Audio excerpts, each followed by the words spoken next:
Hey guys, Megan here for another video. Today's video will be on Betsy Was a Junior, which is the seventh book in the Betsy-Tacy series. Yeah, I'm doing the Betsy-Tacy read-along with hello. Sometimes that happens. You probably heard that upstairs. I don't know what it is. Sometimes I just hear this banging. So, yeah, that's what that was. So I'm doing the Betsy-Tacy read-along hosted by Kate Howe, Katie from Life Between Words, and Kelly from Books I'm Not Reading. And as always, I'm really enjoying this series. Betsy's just such a delightful, relatable character, and I love her friends. I guess in this book, Betsy was a little less relatable for me, but even then it was interesting. So yeah, first of all, I wanted to say, look at this cover. I love seeing Betsy, Tacy, and Tib all on the cover there. And one thing that I really like about it is that they all have their distinct hair colors. We know that Tib is a blonde, Tacy has red hair, and Betsy has brown hair. So it was neat to actually see the different hair colors, because in some of the other covers you don't see that difference. The other thing that I thought was funny is that look at Tib and Betsy's outfits compared to Tacy's outfit. Tacy's hat is way smaller than the other two with their Merry Widow hats, and the other two are way more focused on fashion and boys than Tacy is. So I was like, that was a nice touch with the illustrations. So in this book, Betsy is obviously a junior. She's 16 years old, and she is even more focused on boys and popularity than she was before, which, I mean, every kid wants to fit in, of course. Everybody wants to be liked, but I did find it a bit unrelatable, the way she acted around boys sometimes, and the way she was so popular. At the beginning of the novel, it starts at Murmuring Lake, which is the nearby lake to Deep Valley, and Betsy and her sisters and parents have stayed the summer there, and it's described as an idyllic summer that every 16-year-old ought to have. And when you read the back in the notes, these books are based on Maud Hart Lovelace's life. And in the back, in the notes, it says that this summer was not an idyllic summer for Maud, actually. It was far from it. A typhoid epidemic had taken Mankato, basically. And so a lot of people got sick, very seriously ill, and some people died, including some of her friends' parents. And luckily enough, they were out at the lake. I think it was called Madison Lake in real life. So her and her family, they didn't get sick, but it really affected them. So, and part of one thing that is said in the back is that this may have even been the reason why they had such a frivolous, silly year, because if you look at world history, you'll see that anytime a really awful, difficult time period the time immediately after is very silly and ridiculous. So like a prime example is World War I, and then the Roaring Twenties immediately after, where everyone was just crazy and doing all kinds of strange, silly things. Yeah, after tragedy, people need to have a good time. So that's basically one thing that I thought was really interesting. And so the structure of this book is basically, it's framed around this idea of, here's Betsy at the lake before grade 11. That's what we Canadians call it. I guess Americans call it 11th grade. So before that second last year of high school happens, she's making all these goals. She's gonna basically replace her older sister Julia and study music, and she's gonna be a really good person, and she's gonna, make really good grades, and she's gonna date Joe Willard and all this stuff. And then it shows like what actually happens with those goals, what doesn't happen, what happens that she didn't plan on, and it's really interesting to see that framework, because that happens where people make plans and those plans do not always happen. So yeah, that springboards into her relationship with Joe. We're all just waiting for it to happen. We know the next book after this one is called Betsy and Joe, but it doesn't happen yet. we're at the beginning of the novel, it seems like, okay, Betsy is gonna go after Joe and this is gonna be a thing, but it's not a thing. And here's why. It says, so this is the beginning of their first day of school, and Betsy goes up to Joe and she's kind of flirting with him, and he's responding in a weird way.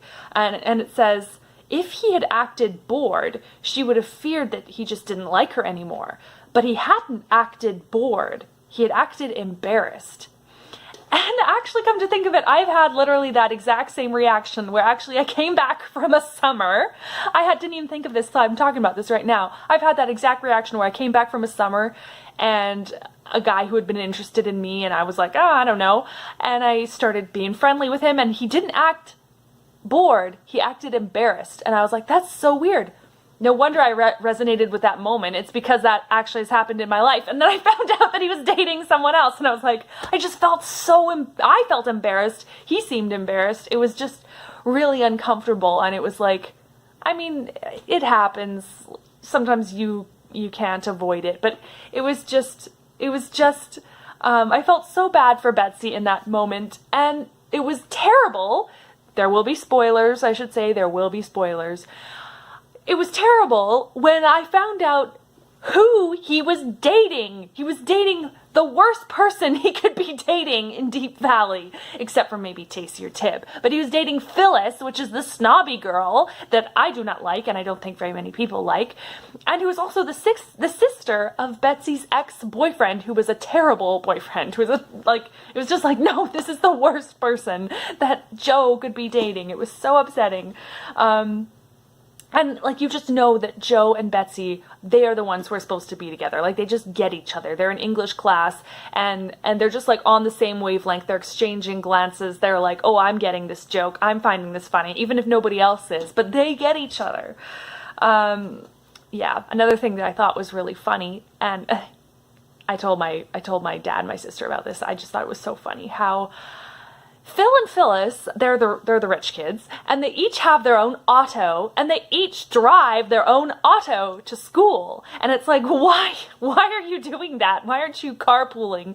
Or, and I know it's because it's fun to drive your own car to school, and it does kind of have some prestige and wealth, especially in that time. But it just seemed like such a waste and so silly for these two teenagers to be driving their own cars from the same house to the same school every day. So, I don't know. Yeah, so let's see here. What other notes? Okay, one thing that I think I laughed out loud when I read this part. Let's see if I can find this. Oh, where did I want to go? Page 167 in my edition, which is the PS edition. This is really funny to me. Betsy is getting called up as a surprise, and I think it's the class president or somebody is calling her up, and he says, will Miss Betsy Warrington Ray, Humphreys, Markham, Edwards, Brandish, Hunt, and so forth please come forward? So Betsy Warrington Ray, that's her name, and then Humphreys, Markham, Edwards, Brandish, Hunt are all last names of boys that she's either are friends with or has had a relationship with or something. So I just thought that was so funny. It was like they just list all the boys' names. And then it says here, she acted plagued, of course, and ran down from the platform, ducking her head. But she was really thoroughly pleased. She must be that most desirable object, a popular girl. Popular with boys, of course. And that's when I was like, I totally don't relate to you, Betsy. This is not what my high school experience was like. But I also thought it was so funny how, just listing off all the names like that. Okay, one thing that Betsy does not make in her plan, at the lake when she's planning what her year is going to look like, one thing that she does not plan that becomes quite a big part of the book is she establishes a sorority, called Octo Delta. Octo being the Greek letter for, not O, because, yeah. I don't remember my Greek. Oh well, it doesn't matter. It means little devils or something like that. Because D, Delta, that's D in English, D for devils. Anyways. So she founds this sorority, and at first it seems like a really fun idea, like how she's just having this group of friends, and that's what I always wanted in high school, like a group of friends that you could really be secure in, and this, this is our group and that's your group. Like, that's just so unhealthy. Just that exclusivity. And then Betsy also did something that I could not relate to at all, which was her manipulation of boys. And this is something that she's learned from Julia, her older sister. But, so Phil, her ex-boyfriend, who was terrible to her and whom she does not like him, they both happen to be at a dance, and they both happen to, this song comes on, the Merry Widow Waltz, that they used to dance to. And so they're near the dance floor, and it says, Betsy looked up at him, widening her eyes into what she hoped was a soulful gaze. I wondered whether you would come. Did you really? As long as I live, I'll never hear the Merry Widow Waltz without thinking of you. And it's like, come on, Betsy, you don't care about him at all. Like, why are you manipulating him? And then it says, they danced, and Betsy's dancing was one of her strong points. He was so fascinated that Irma was obliged to make an effort to recall him. So it's like Betsy is trying to fascinate Phil, even though she doesn't care about him at all, even though this really isn't healthy at all. So I was not impressed with that. But what I do like about that is that Maud Hart Lovelace is making Betsy a real character with flaws, with faults, and I appreciate that.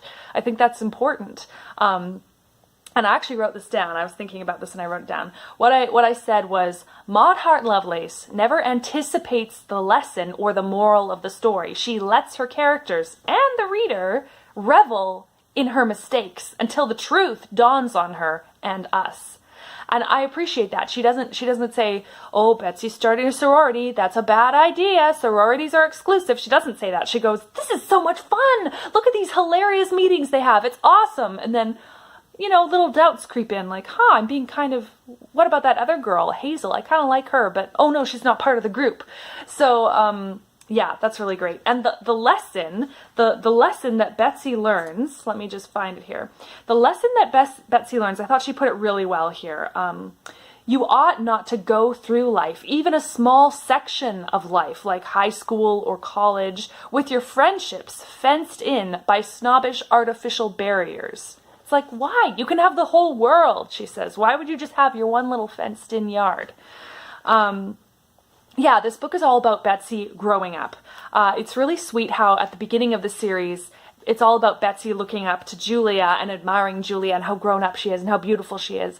And now we're at the point where her younger sister Margaret is viewing Betsy that way. So there's this one really sweet moment where Betsy goes into Margaret's room and everything is perfectly neat. Everything is in place. Everything is very exact. Like Margaret is like a little adult, a little organized adult. And then Betsy sees there's one doll dress hanging off the end of Margaret's bed. And she goes, oh, why is this hanging here? And Margaret's like, well, I notice you and Julia always have things hanging off the end of your bed. So it's really sweet because it shows how Margaret is trying to be like her older sisters, but she's really not. She's very neat, and especially Julia is super messy.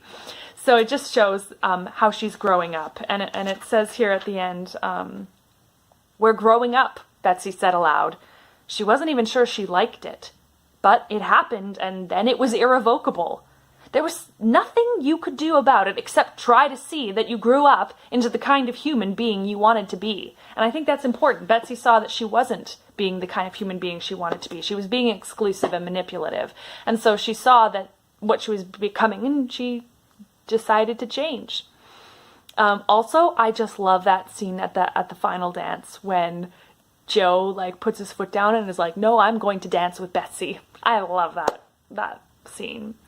So anyways, I really enjoyed this book. I'm so excited to read Betsy and Joe. Finally, they're gonna get together. Finally, they're only 17 in that book, but So yeah, I hope you enjoyed this. Tell me if you have read Betsy-Tacy, if you're a part of the read-along, what you think of it. If some of your thoughts are similar to mine or if they're different. And yeah, may you all be filled with peace, hope, love, and joy. And that's a wrap.